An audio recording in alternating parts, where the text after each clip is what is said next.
It's the video you've been waiting for, and the one question I get asked more than any other. What is the best book for learning Feng Shui?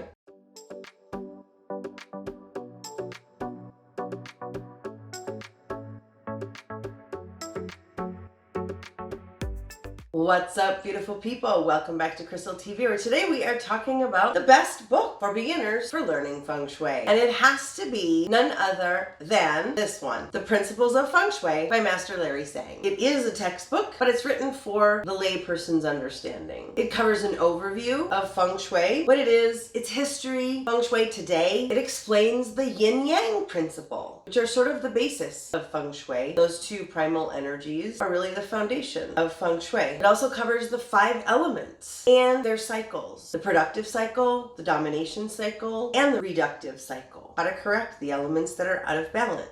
It breaks down the 8 trigrams and the east-west system for reading a house. And lastly, it also covers the Shun Kong, or the flying star method, for annual readings. It literally covers the basics of what you need to know to do a Feng Shui reading. But it's one of the only books on the market that I have found that is based in truth, meaning it's actual traditional Feng Shui and not just fake Feng Shui that's available in 95% of the books out there. This one talks about real Feng Shui and how to do it if that's what you're looking for. You can purchase this book from the American Feng Shui Institute if you're interested in becoming a Feng Shui consultant. And if that's more than what you're interested in doing and you just want help Feng Shuiing your own place, give us a call. You can schedule a complimentary design consultation at peaceandprosperityalignment.com. And be sure to subscribe to my channel for more videos on designing space that you love or a life that you love. And I'll see you in the next video. Bye for now.